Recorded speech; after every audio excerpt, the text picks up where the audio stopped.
it chapter by chapter, one bite at a time.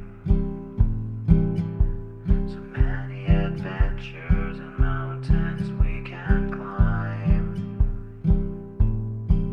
Take it word for word, line by line, one bite at a time.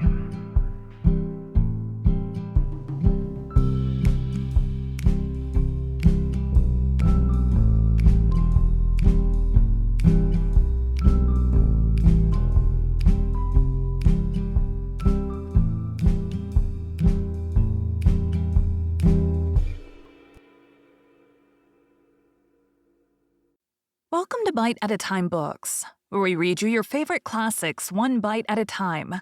My name is Bree Carlile, and I love to read, and wanted to share my passion with listeners like you. If you want to know what's coming next and vote on upcoming books, sign up for our newsletter at biteatatimebooks.com. You'll also find our new t-shirts in the shop, including podcast shirts and quote shirts from your favorite classic novels. Be sure to follow my show on your favorite podcast platform so you get all the new episodes. You can find most of our links in the show notes, but also our website, biteatatimebooks.com, includes all of the links for our show, including to our Patreon to support the show, and YouTube, where we have special behind the narration of the episodes. We're part of the Bite at a Time Books Productions Network. If you'd also like to hear what inspired your favorite classic authors to write their novels, and what was going on in the world at the time, check out the Bite at a Time Books Behind the Story podcast, wherever you listen to podcasts. Please note, while we try to keep the text as close to the original as possible, some words have been changed to honor the marginalized communities who've identified the words as harmful, and to stay in alignment with Bite at a Time Books' brand values. Today we'll be continuing Les Miserables by Victor Hugo. Chapter 8. The enigma becomes doubly mysterious. A child had laid her head on a stone and fallen asleep. He sat down beside her and began to think. Little by little, as he gazed at her, he grew calm and regained possession of his freedom of mind. He clearly perceived this truth, the foundation of his life henceforth, that so long as she was there, so long as he had her near him, he should need nothing except for her. He should fear nothing except for her. He was not even conscious that he was very cold, since he had taken off his coat to cover her. Nevertheless, athwart this reverie into which he had fallen, he had heard for some time a peculiar noise. It was like the tinkling of a bell. This sound proceeded from the garden. It could be heard distinctly, though faintly. It resembled the faint, vague music produced by the bells of cattle at night in the pastures. This noise made Valjean turn round. He looked and saw that there was someone in the garden. A being resembling a man was walking amid the bell glasses of the melon beds, rising, stooping, halting with regular movements, as though he were dragging or spreading out something on the ground. This person appeared to limp. Jean Valjean shuddered with the continual tremor of the unhappy. For them, everything is hostile and suspicious.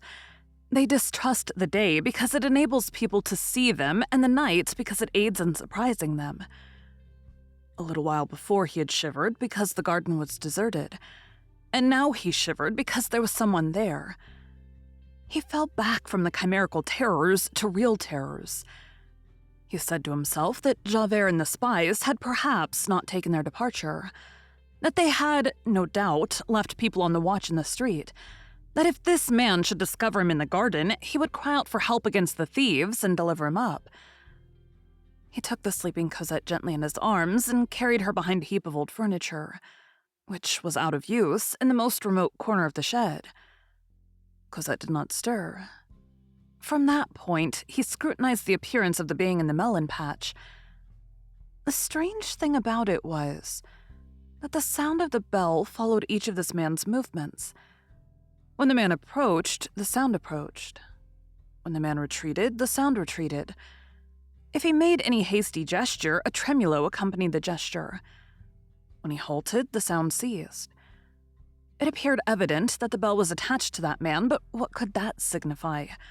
Who was this man who had a bell suspended about him like a ram or an ox? As he put these questions to himself, he touched Cosette's hands. They were icy cold. "Oh, good God," he cried. He spoke to her in a low voice. "Cosette." She did not open her eyes. He shook her vigorously. She did not wake. "Is she dead?" he said to himself, and sprang to his feet, quivering from head to foot. The most frightful thoughts rushed pell-mell through his mind. There are moments when hideous surmises assail us like a cohort of furies, and violently force the partitions of our brains. When those we love are in question, our prudence invents every sort of madness. He remembered that sleep in the open air on a cold night may be fatal. Cosette was pale, and had fallen at full length on the ground at his feet without a movement. He listened to her breathing. She still breathed, but with a respiration which seemed to him weak and on the point of extinction. How was he to warm her back to life? How was he to rouse her? All that was not connected with this vanished from his thoughts. He rushed wildly from the ruin. It was absolutely necessary that Cosette should be in bed and beside a fire in less than a quarter of an hour.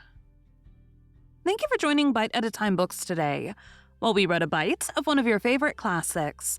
Again, my name is Bree Carlile, and I hope you come back tomorrow for the next bite of Les Miserables.